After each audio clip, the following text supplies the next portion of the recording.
I'm glad Chuck is last, because you know, you either have to make up time or whatever, you know, you just left to pick up pieces.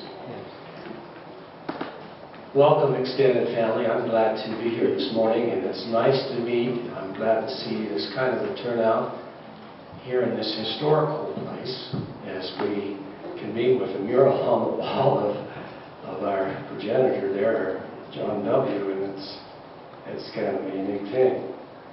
I want to talk about the Mormon Battalion in two different lights. First of all, sort of a historical view of how others have accounted that, and then also relate some things out of John W.'s diary.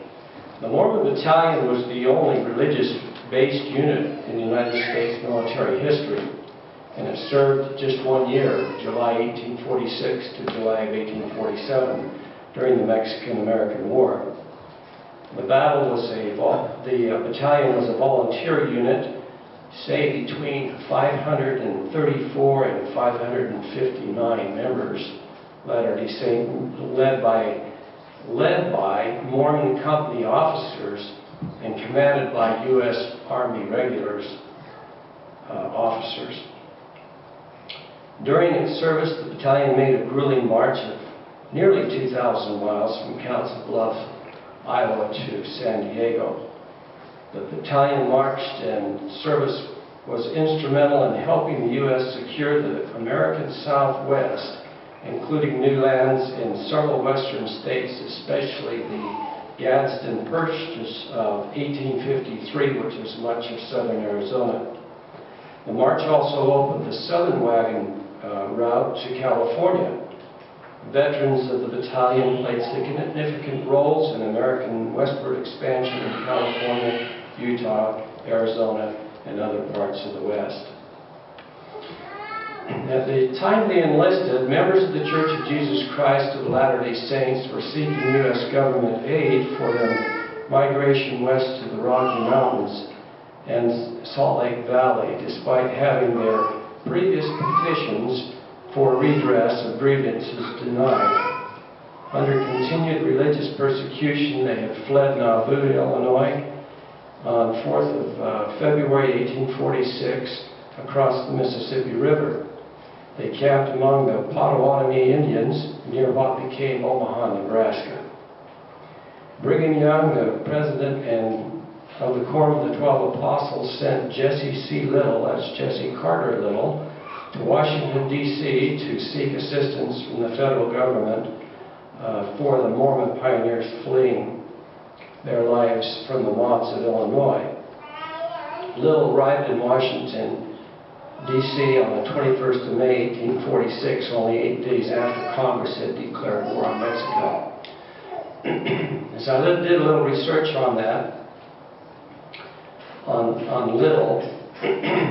Little had been baptized only a year before, and then took on a role as the church describes it as acting mission president for the East, meaning all of the East, all of the eastern states.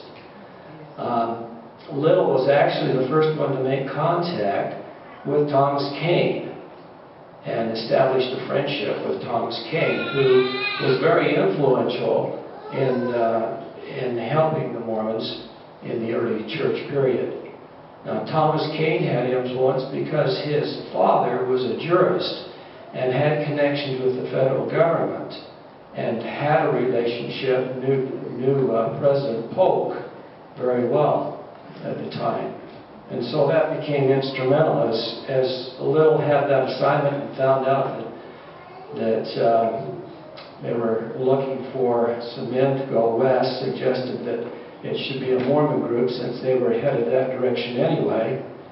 And it was advantageous for the Saints because they were in a very tough time and didn't have really the financial resources to get west. They were kind of stuck.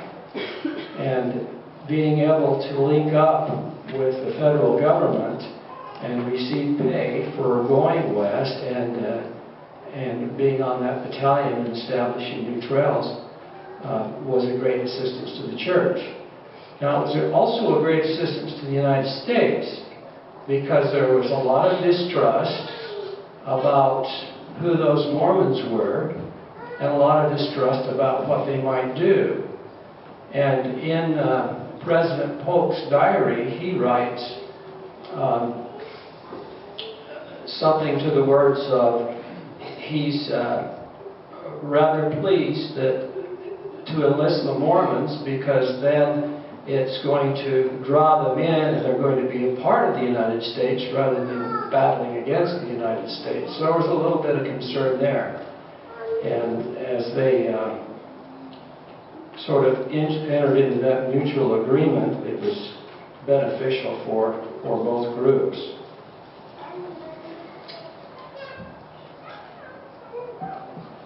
As you know, that trail south going to California took a sweeping line down through New Mexico and Arizona and then through California.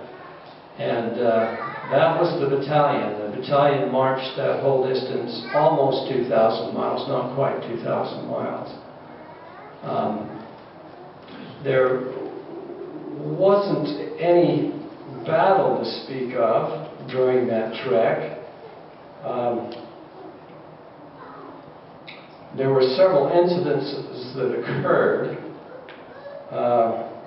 One was called the Battle of the Bulls, and that was near San Pedro River in Arizona, where a sizable number of wild cattle were encountered, and the battle reached this area in November of 1846.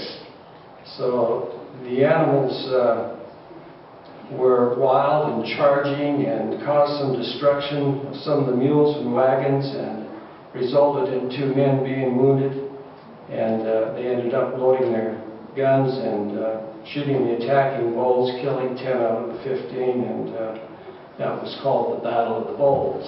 So that was one battle that was engaged. They also talk about the capture of Tucson in the battle. The battalion nearly had a battle there with a small detachment of provisional Mexican soldiers on the 16th of December, 1846. The Mexicans retreated as the U.S. battalion approached. The local O'odham and the Pieman tribes along the march route were helpful and charitable to the American soldiers. Mormon soldiers learned many methods of irrigation from these native inhabitants and employed many methods later as pioneers in other areas. And then one other called the Temecula Massacre. Near the end of their journey, the battalion passed through Temecula, California during the aftermath of the Temecula Massacre. The conflict between the Californios and the Luiseno tribe. So there you go. You'll have to look that up. If I pronounced it wrong, then you can have a try at that one.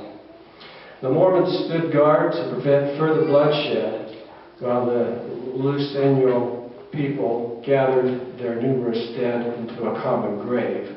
So those were kind of the encounters along the way. There were men that had died because they'd gotten sick. There was a distrust among the regular enlisted army officers and the Mormons.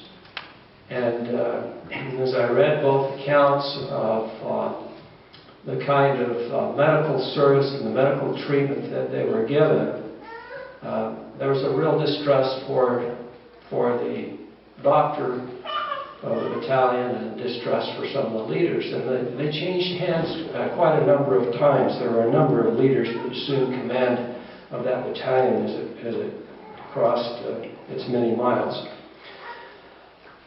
They got to a point where they determined, I think it was Santa Fe, and they determined that they would need to really pick up their pace to get to California, because there had been some military group that had been shipped to California, and they were engaged in some skirmishes, and in order to get there to meet with that group, they needed to hasten their pace. And the way they did that was to take all of those that were disabled and sick and sent them back in a northerly direction back up to Pueblo, which is now Colorado. And John W. went that direction. He went up to Pueblo and was in one of the wagons that took the sick and the injured. And so made his way back up into Wyoming and down into Utah, catching that original California trail, following Brigham Young, and was hoping to catch Brigham Young's group, but didn't catch Brigham Young's group, and came into the valley on the 28th, which would be tomorrow, on the 28th of July rather than the 24th of July. He accounts in his diary of some of the interaction between some of the men and the medical doctor and some of the men that were in charge. And you've all heard the story about the decision of the leading officer to send the wives a different direction, and John W.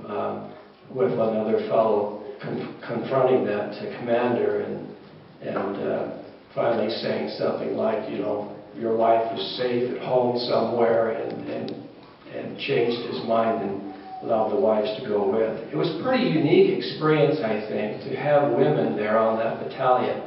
I think there were 32 to 34 women, 4 attached to each group or something, and it was pretty unique. John W. talks about in his diary how he thought it was a real blessing to be a teamster and then have his wife with him, who was a laundress, and be able to pack his own wagon, and talks about how he was able to arrange the things in his wagon to make more of a comfortable spot for his wife to travel. And in the way he relates that, it sounds like maybe some of the others weren't as careful and weren't as considerate to do that. So he felt that was a real blessing. Well, I want to leave Chuck some time. I was going to read you some other excerpts, but you probably know most of those stories. We've had an opportunity to look at some of the history and read some of those stories. What a privilege and an opportunity it is to look into some of this and do some of that research and read some of those stories. You know, I'm going to retire in December, and hopefully I'm going to have more opportunity to do some of that work and doing some of that research. I'm just proud to belong to the group that belongs to John W. and grateful to rub shoulders with each of you.